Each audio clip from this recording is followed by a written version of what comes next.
Steve's taking us out to breakfast at late for the train, my mother said. It was almost the end of my fourth grade year. Just us three. It was unusual now that Tina and Ian were around for the three of us to eat together. Yep. The restaurant was nestled up against the train tracks at the Menlo Park station. When a train came through every half hour, it was hard to clear anyone speaking, even those at the same table, but the clanking, deafening noise was part of the experience. The owners were a husband and wife. The curtains were lace, and the place smelled of the buttery whole wheat scones they delivered to tables in baskets inside patterned napkins. Before the food arrived, after we'd received our goblets of fresh squeezed orange juice, my father raised his glass. A toast, he said. You're going to a new school. You got in. My mother smiled. She was in on it, I realized. I burst into tears. I would have to leave my friends again. Nuva was a private school in an old Crocker mansion on 33 acres of land in Hillsborough that I'd visited for 3 days a few months before. The school was founded for young musicians and allowed students to leave class for private music lessons. It was meant to be a school for the gifted. I had visited the classroom of a teacher named Brynya, who played the guitar and ended the days in a group rendition of a song about a man named Charlie who couldn't get off the subway and never returned home.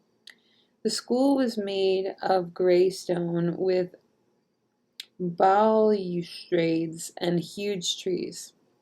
During my 3-day application visit, I went each day to the school-wide 30-minute morning sing in a room called the ballroom with high curved windows looking out to lawns and forests. I didn't know any of the songs, but I let them wash over me, including one called Russian Picnic, with multiple parts. The students in every grade sat on the floor and sang. I learned later that Ian had resisted the idea of private school. Like Ron, he believed private school was elitist and advised my mother not to send me. But my mother decided to follow his advice. A few months before, my father had asked my mother angrily what happened to her. He'd noticed I wasn't able to do my current events homework, she said.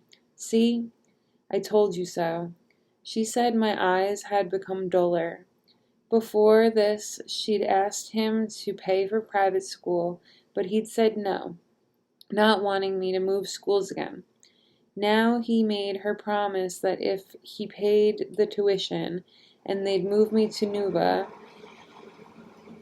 that she wouldn't change schools again. My mother had pulled me out of speech therapy lessons a month or two before. Why should she take speech therapy? My mother asked, when the lessons had been proposed at the start of fourth grade. For her lisp. So it doesn't bother other people, the woman answered. My mother didn't like the answer. She liked my lisp. Anyway, but she thought I might enjoy the one-on-one instruction. She came to pick me up one day and looked at the textbooks meant to teach the S and TH sounds. They were inaccurate and uninspired, she said. Lisa's applying to Nuva. She told the tutor, a woman I seemed to like. Would you be willing to write her a recommendation? She's not smart enough, the tutor said. At school, when they did the homework check, calling out our names to verify if we'd put our homework in the basket, I learned I could just say yes, even though I hadn't, and so far, no one had bothered me. We'd applied to NUVA in the middle of that year, and I understood I wasn't admitted because there wasn't space. Later, I learned it was not only space, but also my IQ, which was much lower than it had been when I was tested in kindergarten.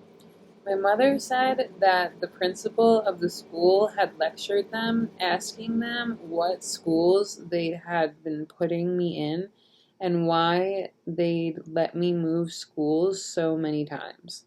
Mona wrote a recommendation letter. My father asked, uncharacteristically, if he could come contribute money to get me in. I didn't know this then, but the principal said no.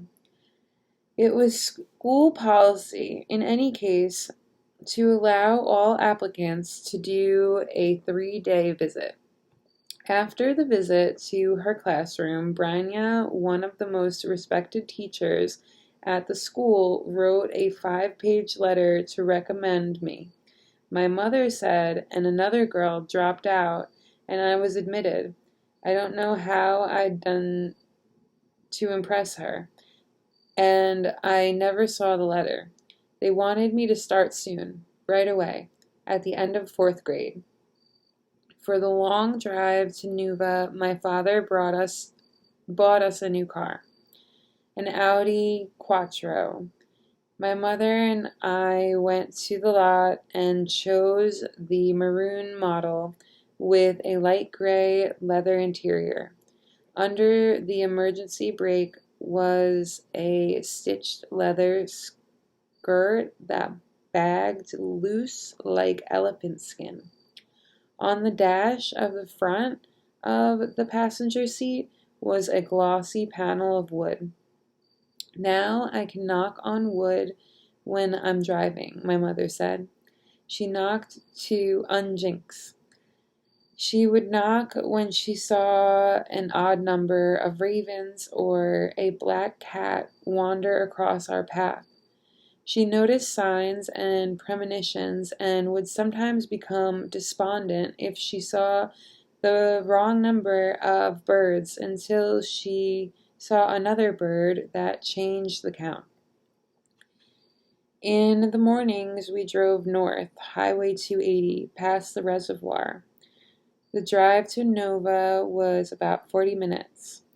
There were birds in the rumpled hills around the freeway, turkey vultures, sometimes eagles and hawks. How fast do you think we're going? She asked, covering the speedometer with her hand. 50. In the old Honda, we would have had to yell to be heard. Inside the Audi, it seemed like we were hardly moving. Nothing vibrated or rasped. She removed her hand. 80, she said, my God, and braked. My mother learned about a new kind of braces made of bone-colored polymer to blend in more effectively with the color of teeth. She asked my father to pay for them, and he agreed. But the coffee she drank every day discolored the clear bands that surrounded the bone-colored cabooses, browning the bands after just a few sips, making her teeth look yellow. I'm going to quit coffee, she said. The next day, she had espresso breath. The bands were stained, and she was despondent as she cooked dinner. Quitting is harder than it seems, she said when I asked her about it. When she smiled, her lips got caught and bunched above them.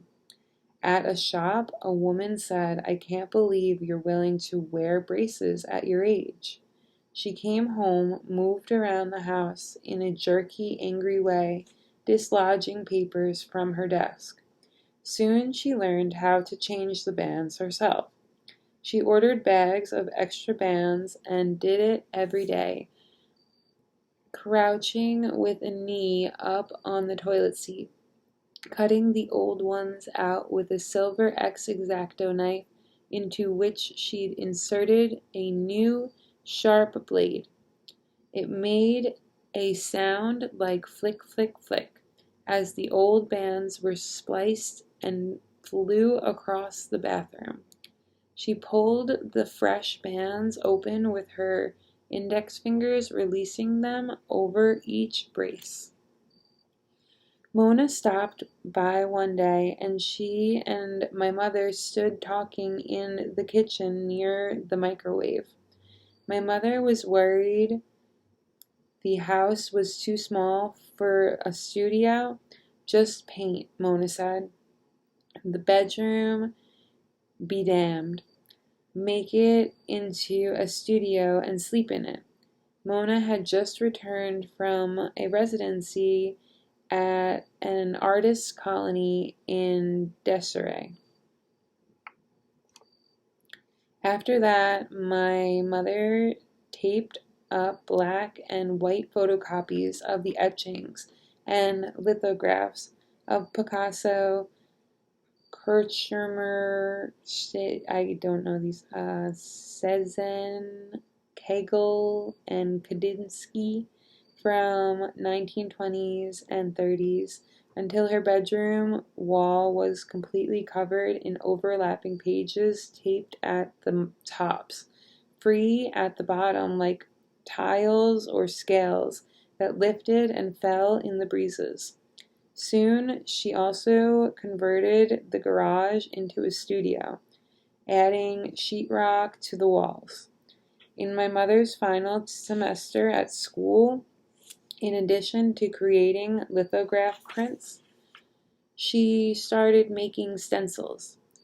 She hand-cut the patterns in vellum paper, but later she planned to have them laser cut from mass production and to sell them as a part of a kit.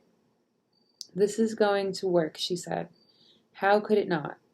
She'd seen a stencil of flowers around someone's living room and struck her as twee.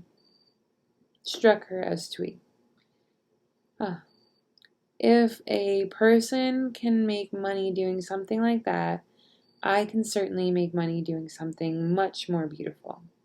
She created birds for children's rooms based on Audubon's drawings, using multiple anatomically correct stencils in overlapping layers. Around this time, we became friends with a family that moved in across the street. The mother was named Lisa.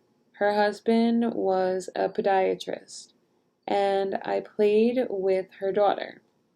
When I turned 10, Lisa insisted that we do a ceremony with a hula hoop in our living room. My mother was there, and my friend and her little brother too. All of us sitting around on the rug near the couch. Lisa wanted me to undress outside the hoop, then step inside the hoop and put on the new dress that was my mother's birthday gift to me. I was skeptical.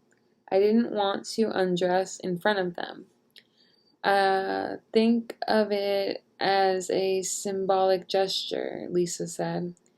A new age, double digits. You're coming into your own, becoming this full, new, beautiful Lisa. And the hoop is like the 0 in the number 10, she added. It was a hippie thing. I took off my clothes and stepped into the hoop wearing just my underwear. My mother lowered the Venetian blind on the front window. All of them were watching me, including the little brother, who called the noodle, or the naked noodle, as he was naked. Inside the hoop, I put on the new velvet dress from my mother. turned around and crouched down for her to zip it up the back. While I did this, Lisa began to speak about me in the third person. Lisa is moving from her childhood into a new kind of maturity. She is stepping into the circle of her life and becoming fully herself.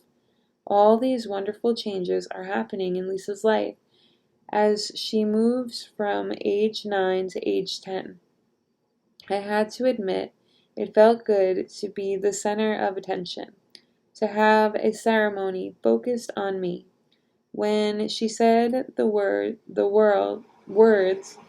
I believed them. My life was special and something new was afoot.